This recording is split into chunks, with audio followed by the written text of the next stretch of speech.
Hello, I am your host, Chris Garris, and you are watching The Transporter Room. Today I have the pleasure to speak with TJ Jackson-Bey. TJ is one of the associate producers for the Seventh Row podcast. Thank you for making the time to come on the show. How are you doing today? I'm doing well. Peaceful greetings. Thank you. And to you. So we're here today. I've been talking to fans that I have now met through you name it, Instagram, Facebook, Seventh Rule members, and all that stuff through other podcasts that I'm in to find out, you know, what it was that got them into Star Trek. What was their gateway to the Trek fandom? And, like I told uh people earlier, my first foray into the whole sci-fi thing was Star Wars. That's what got me started, which then led me to Star Trek. And I've been a Star Trek fan ever since. And I'm still a Star Wars fan, but Star Trek, I don't know. I like it better. Now you're asking for the heat. Yeah, it is what it is. So that's what got me started. How about yourself? Myself, I would say I was probably around 4 or 5 years old. And I'm definitely on the younger side, fourish. Um, and um, let's see, let's give away my age a little bit. Back in my day, there was only one TV in the house, and so that means if my parents wanted to watch a thing, or definitely my mom for sure, if we were around the house and the TV, was a thing. Well, I couldn't watch cartoons all the time, and believe it or not, back then parents didn't always give in to the kids. My mom Yes. would put Star Trek on whenever it was on TV. Um, and if I wanted to watch the TV and that's what she had it on, that's what I had to watch. So I started off not liking it because it wasn't cartoons, right? And here's what changed, and it was as if someone flipped a light switch in my brain. One night, I had a dream, and in this dream, I am standing on the outside of the Enterprise, like we're standing out on top, like it's a patio deck or something. Okay. And Captain Kirk is there, and I think he had like a dog or something. He's playing with it, talking to it, and whatnot. And I mean, the dream was very brief, but in that dream, I decided, it's not so bad. And so I woke up that day, and the next time Star Trek was on TV, I was all for it. I started watching the show. Oh wow. Uh, and I cannot tell you how different my life is from that just very very simple yet profound decision by my mom. Oh wow. That's amazing. So was it TOS or TNG that you were had to watch? It was the only thing that existed then. There was no TNG. Okay. It was only TOS. That would be in the 80s, the early 80s before. So when TNG came out, I was excited about that. I didn't hear or see, as a kid, any of the, oh, this is, not my Star Trek kind of thing. I'm like, hey, this is more Star Trek. Great, let's go. Yeah. Uh, and so yeah, I watched that from start to finish pretty much whenever I could. DS9 and the others began to come out, and I was like, man, this life is good. As far as I can remember, the first Trek that I could watch on TV was actually TNG. So I never got to watch TOS. So I actually started with TNG. Um, Okay. then it was later for me before I got to watch DS9. I actually got to watch Enterprise when it came out. It wasn't until streaming when I got to watch DS9. Wow. Wow. I feel privileged now. Yeah, so TEG was my first show. Obviously, I watched all the TOS movies, um, and it's only within the last several months that I've started watching TOS. So we're still in season 1. I'm excited for you. It's actually making me watch it, and by getting to watch it with a group, it's making it better to watch. We can have discussions, and we have had discussions for hours after the fact of an episode we just reviewed or whatever. And it has made me grow as a person. So we know it sounds like now TOS is your go-to show. Was your go-to show originally. Yes, yes. I've been with the with Trek over the years. Now, it was a while later before I even discovered the animated series, or even knew that that exists. That one, I think it didn't replay as much. Yeah. But I have watched. I think, yeah, every Star Trek that has aired and a little bit more. Oh wow. um, I haven't done the animated the original animated series. right, Now, am I doing have I watched Prodigy and Lower Decks? Absolutely. And they are phenomenal. They were able to fill in gaps that they couldn't do in the movies, and they would tie right. stuff to the movies. And that's what I'm liking about Prodigy and Lower Decks. They're able to do stuff they can't do in live action. Yeah, it's been fun to watch. Those of the lower decks is just phenomenal, phenomenal show. Oh, it Um, has been. both of them, Prodigy, phenomenal show. I've loved the stories that they told. I love Prodigy especially because even um, as a Nickelodeon produced show that is marketed to children, I think it tells a story that anybody can watch, and I'm grateful for Agreed. that. Agreed, Yeah, 100%. it adds very much so. And again, as someone who's watched every Star Trek that's aired, it adds to the story, in a valuable way, I believe. As for my preferred series, I think I've probably shared this before. It is really Enterprise. I don't know. I think what I liked about it so much was we get to see them. We get to see humans make their first trek out into deep space. I see what you did That there. was not intentional, but I Yeah. saw it in my head and it kept on coming out. But make their first foray into deep space and literally watch us stumble, sometimes bad. I do wish, yeah, I wish Enterprise had a longer run. It's a very, very good show. Um, And whenever someone asks me to, list the favorites or rank the shows, I'll go as far as the top three and maybe an honorable mention. So that's going to be number one is always going to be DS9, and number two is Enterprise, and really everything after that is just Honorable mentions. not necessarily honorable mention. Like, I don't have a least favorite, right? They I love them all. And so I actually tried to make the whole list one time, and so as I filled out the rest of the list after one and two, well, I think that at the time there were like 11, and whatever number 11 wasn't like, It's not that it's bad. yeah, it wasn't like I didn't like number, that's just something had to be there, right? Correct.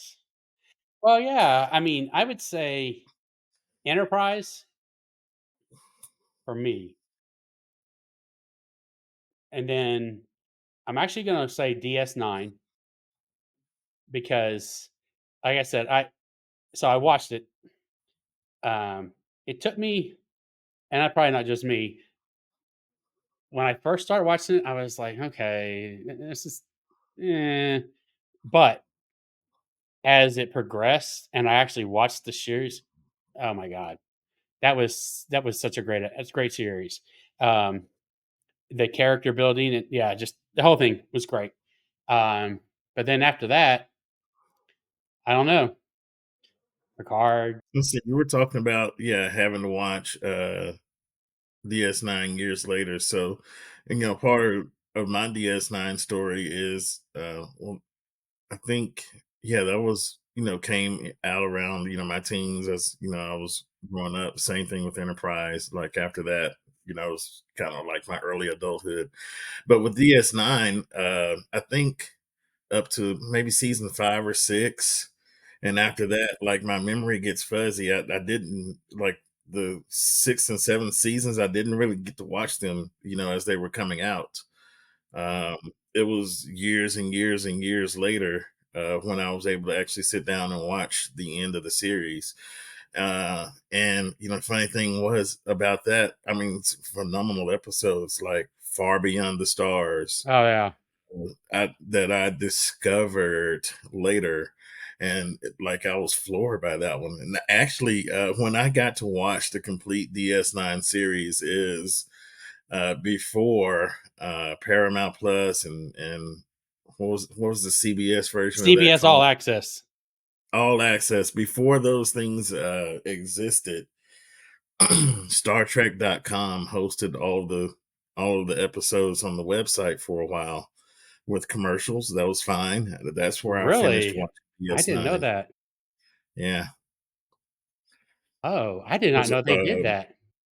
probably mid 2000s.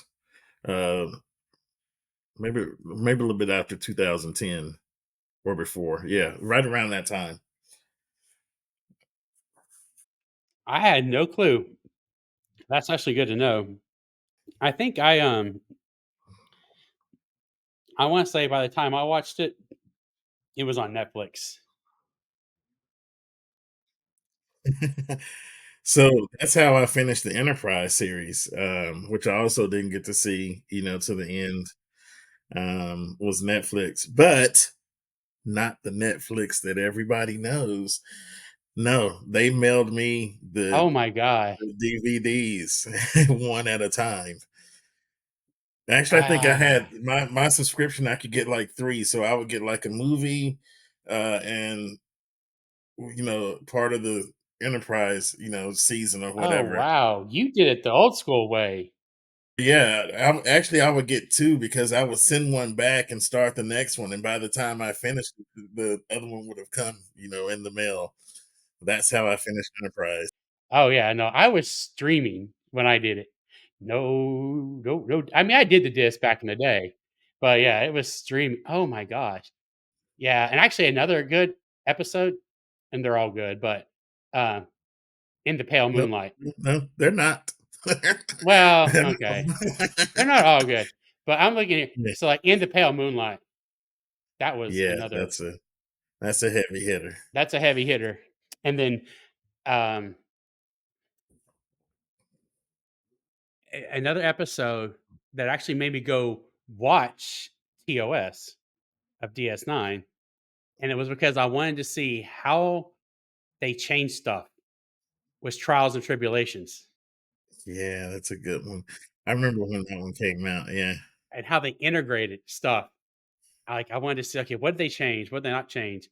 And the scene that really got me to make me watch it was when um, Bashir and O'Brien are in that lineup, and Kirk is giving them a Yes. talking to, and I was like, okay, I gotta see how they did this and what they did, and that was phenomenal. Now, Amazing. I from a technical perspective, oh my god, Now I do wonder how the actors that got cut out felt about that. They got overwritten, but hey, they're still on TOS. They got the original, Yeah. it's the alternate version. But yeah, so those are some of the good DS9 episodes that um, I think it might have been it might have been us talking one night when I made a comment about the first episode, Emissary, and I got educated, and I understood because I originally thought, how dare Cisco not show? Oh, I think no, it yeah. was you that Yeah. educated me and I was like, how dare Cisco not show Captain Picard the respect that he deserves. You know, he's the captain of the Enterprise. But somebody made a explain, and I was like, "No, you're right. It's not that he was he was mad, and he had a valid point to still be upset because of what happened, you know." And so I got it. I understood. Okay, I get Yeah. it. I get it. Why he's upset with Captain Picard. And Yeah, it was an unresolved issue for him. correct. And I'll throw this teaser out here. Uh oh. So if you guys have not read it, the autobiography of Captain Benjamin Sisko, I encourage you to get that book by Derek Attico. It addresses that.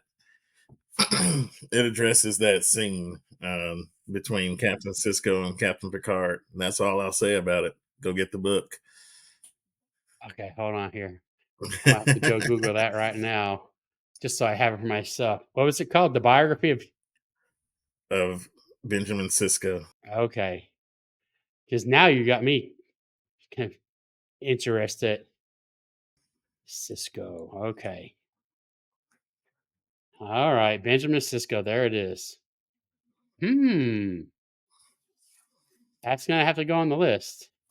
That's cool. Again, here we are, a series or a franchise, and we have people writing autobiographies of characters.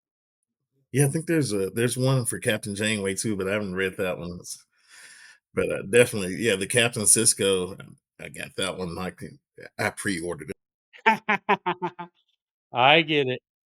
and I was not disappointed at all. As a matter of fact, it exceeded my expectations. How many conventions and cons have you been to, Mr. TJ? Okay, so it's not going to be as many as you think. Let's see. So I started with the very first Star Trek cruise that's put on by Entertainment Cruise Productions (ECP), based in St. Louis. But and it's a funny story how that one kind of happened too. And I think that was somewhere maybe around 2013, 14, somewhere. I didn't know anything about it. I'd never been to a convention. Been many, many, many moons since I had any kind of group of fans. So there's another story to go back to. But anywho, with the cruise, um, I was visiting my mom's house, so um, I'm at my mom's house, and I'm in my old room, and I think I was getting ready to lay down or something, and I pulled up Facebook just for a minute, and one of my high school friends had reposted or shared an article that says William Shatner is gonna, be at the helm of the very first Star Trek cruise. And I was like, oh, it was a news article. So I looked at it, read it, and I was like, oh, when is this? Like, is this in the past? Like, this is something that happened before? Or, and it was like, no, coming up and and go here, if you're interested. So I went to the website, and I'll be doggone, they're selling tickets to this cruise.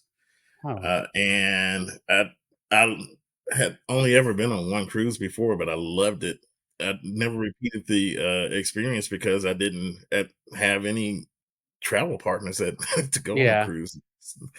And I was like, I could go on a Star Trek cruise or a cruise with a bunch of Star Trek fans and be at Yeah, home.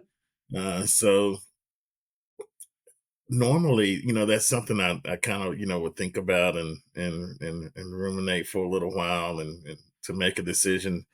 But literally in that click I mean, this is me going to bed, right? Pull up Facebook, see this post from my classmate, uh, click the link, bought the ticket on the spot right away. Oh, wow. with no thinking process whatsoever. Like, I got to do this, like it was meant to be, right? So I've been on each successive cruise, but in that time, is again, that's when I began to connect with other Star Trek fans. Um, So, in that time, I had the good fortune to meet Homer Frizzell and Okay. be reintroduced to the Seventh Rule. So, when they were launching the Seventh Rule, I was aware of that campaign as well as What You Leave Behind. I was aware of those campaigns, but wasn't really able to participate at that time.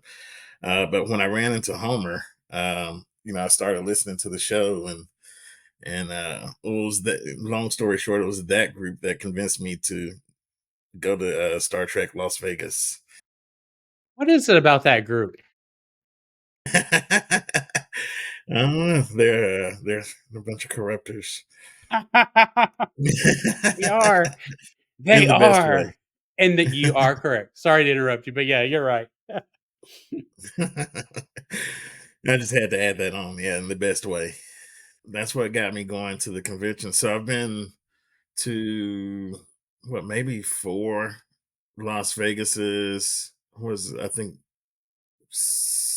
eight cruises with another one coming up in a month or two.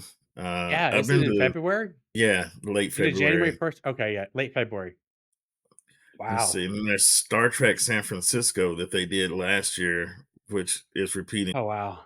Yeah, I'm not going to that, but I I, like that one. I like that one because actually the atmosphere reminded me of the very first cruise, which was it's a little bit smaller. Like, I mean, Las Vegas big. oh, yeah. The cruise nowadays big, but the very first cruise was a little bit smaller. It was on a little bit smaller ship than the one they use now. It didn't have as many of the actors, and the environment was just a little less formal. A little less of the big show, and I enjoy that. I like the big show too. It's not one is better than the other, just different. Yeah, see, that's how I was. So I've only been to 2 actual conventions so far. I went to SpaceCon back in October. That was up in San Antonio. That was my very first convention. I wish I could have gone to that. But it was fun, and it was overwhelming at the same time as a first time convention goer for The me. first one is, yeah. And it was also not just Star Trek either. It was Star Trek, Star Wars, Stargate, I mean, all of those. Yeah, that's what made me a little jealous. Like, what Stargate people there? I've Yeah, never there met any was. of Um, them. and then in November, I went to Trek to Dallas by creation. And that was a lot more intimate. And what I like about it over SpaceCon, like SpaceCon, don't get me wrong, but because it's at a hotel, everybody's most everyone's staying there. And so your interaction with other Star Trek fans is phenomenal. I mean, I talk to people I, had never met except through like this. It was awesome to get to meet some of our members in person. Um, and because it's at a hotel, a lot of the fandom, I mean, I'm sorry, a lot of the actors are staying there as well. Um, which was cool because you can sit there and I can say this as being from my first convention, they at least the ones that I talked to and met are just down to earth people. And I'm gonna have to say, and we'll tell them this later on, but Sirach Lofton, oh man, just the He's nicest. A1 from day one. That's right. Oh man, he is the nicest. And I'm not, not want to, say the other people aren't, but Sirach is just gold. He is so sweet, kind, and just the nicest person out there. Um, I'm gonna say Doug Jones may give him a run for his money, but because you got those Dougie hugs, but you know, he's oh yeah, I love Ciroc. His when he came and talked to us in our meet and greet because I went ahead and did the VIP for my first time go around, and he sat there and talked to us for like 45 minutes, and uh, that will be a just conversation that I will never forget, you know. Yeah. But yeah, so those are mine. Um, I'm not gonna make STLV this year or in 25. Can't do it. Not gonna be able to get away from work, Be there in 26. but I will be there in 26. Actually, the lady I was talking to just a little while ago, we're both gonna make a. We made a. We're going to go in 26. And she asked me, "Why is 26 such a big one?" I said, "It's the 60th anniversary." And she's like, "Okay, Yes. yes, the 60th anniversary. So yes, I will be there. I'm gonna be there. I'm making that commitment Looking forward to it. to be Yeah. that and to meet more people of our group. And uh, the only thing I wish we had, and this is my, not counting medical technology, if we had Star Trek, any Star Trek technology I would love to have right now would be a transporter, followed by a replicator. So transporter ahead of the replicator? You'd Mainly rather be able because to I'd get want to be able to get from here to Las Vegas or LA or wherever. Just walk on, beam in, and you beam your stuff back at a separate time as well. Well, what if they make those tunnels where it's like 15 minutes or whatever? Okay, I'm okay with that. You take that? You take that? Take Absolutely, that and a replicator? I do that too. I just want to not be. Not that I don't mind road trips. I don't. I like driving. I like road trips, but You know we got airplanes, Chris. I understand that as well. But airplanes are also kind of pricey, and it's not really it's not the price. It's the convenience of time that now again, when STLV rolls around in 26, I probably won't matter because if I'm going, that means I retired by then. So I'll have gobs of time on my hands. You're gonna road trip it to Vegas. Wow. Well, you know, I'm not gonna lie. I actually have thought about that, but I'm more than likely gonna just hop on an airplane. But if we had a Okay. transporter, But if you had a transporter, you could do that. do that in a minutes, in a Yeah. heartbeat. Yeah. And I could do it while working because I could beam out You there. just transport back home. Yeah, exactly. Well, what if you ran out of transporter credits? Hey, it's they don't have I mean, money. you just talk about how expensive flying is. How expensive do you think a transporter is gonna be? I don't know. That's actually a good question because I have no clue. I've always wondered that, and I've never researched it to know if they can just transport unlimited for no credits or cost. I don't know. That's a very good Hmm. question. So, but that would be my those would be my technologies. I don't know what would yours be if you could have some Trek technology that obviously medical. Technology. Uh, let's see. I mean, I think I'd be keen on the warp drive. Yeah, I'd just go out there for a little bit. warp is Um, definitely way up there. I mean, again, I like going on the cruise. Can you imagine if the Star Trek cruise was okay? We're gonna fly to Alpha Centauri and back, Okay, in a ship. that would be cool. I'm not gonna lie, that'd be kind of cool. That'd be very cool. So warp transporters, I'll take those two. The way things are going now, yeah, I'm wondering if now I don't have to land on the thing, but I would like to go up, fly around the moon, and come back. Heck And yeah, I'm wondering if that'll happen in my lifetime. With I mean, they're really pushing this technology these days. So I suspect that that is a yes. I don't know.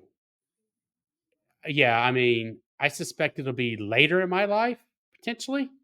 yeah, definitely. Like it'll be that. Maybe it'll be the thing that kills me. Like, oh, this is so great. Don't take me back. I'll just expire here. And they'll be like, no, we don't want people to know this is a death flight. Love him or hate him, it's the company I like. It's a SpaceX is definitely going to be helping us get to that spot to that part, um, along with other space companies and rocket companies. Um, Yeah. It's just it takes time. As they always say, I, you know, space is hard. I wrote an article recently for Vibes magazine, which is a school of metaphysics production, and in it I was talking about like my childhood fascination with space and traveling in space and all of that. Um, and I remember, as a kid, seeing the space shuttle launches on TV and things of that sort. But I didn't. Again, I was a kid, so I didn't know. Like I'm watching that, and then there's this Star Trek, right? I'm like, oh, okay, cool. We're space faring society or whatever. Uh, but I didn't know they weren't going past low Earth orbit. Like I was like, oh, I thought they were gone. Like, That's Elon's biggest thing is he wants us to become multiplanetary.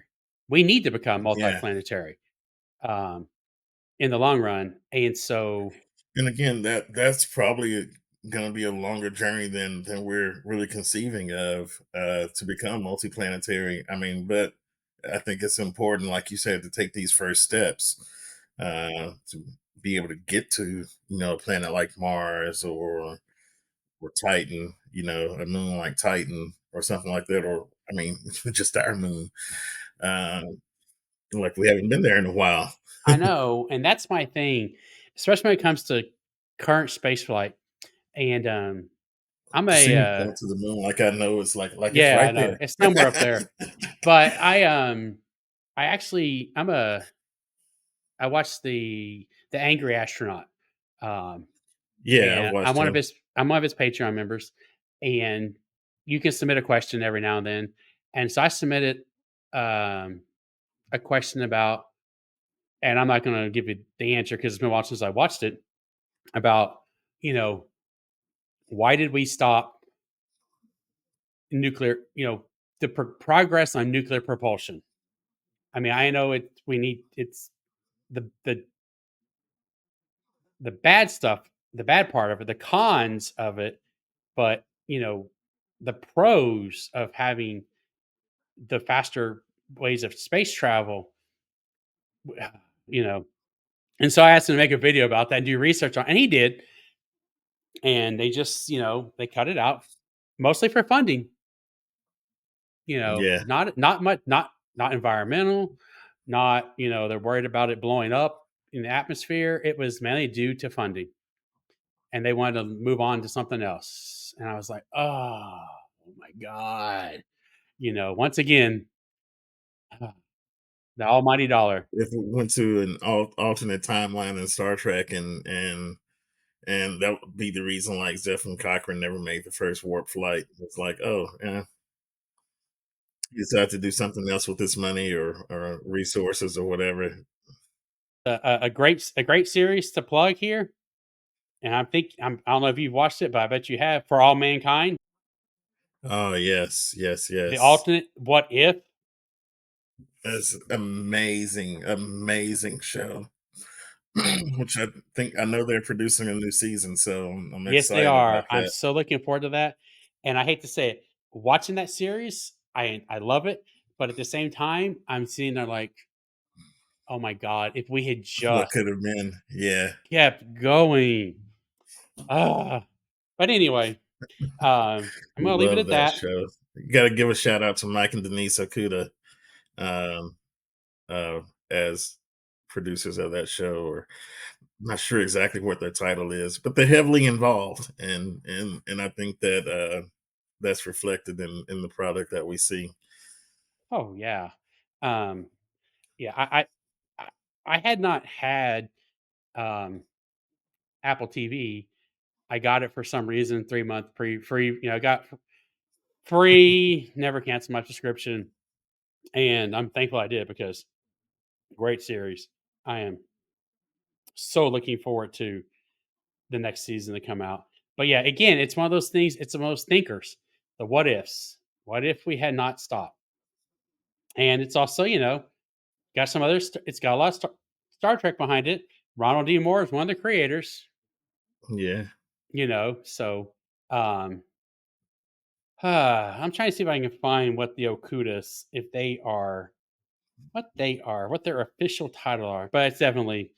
the special effect or the effects and all the um, Graphic artists, graphic artistry. artists and all that Yeah, stuff. Because that's how we got the L cars and other yeah. stuff. That's why they call them okudograms. That is correct, my friend. But oh well. Anyway, I hate to end this. I could go for another hour, but I don't want to take up any too much more of your time on a Well, Saturday we can always afternoon. do it again, Chris. Huh? We Sorry. can always do it again. Oh, we will definitely do this again. Um, we will definitely do this again, TJ. And so I appreciate you doing this. And I will see you on our next either roundtable or free For for all, all. like I said. I'm gonna throw one more thing out there. For those that don't know, I'm a newly minted aspiring voice actor. So anybody that's listening that needs a voice actor, get in touch with me. I don't have my website set up yet. It'll be set up shortly. And so, at some point I'll drop you some contact information there to maybe we can add it to the description or whatever the words below this wonderful video. Thank you for having me.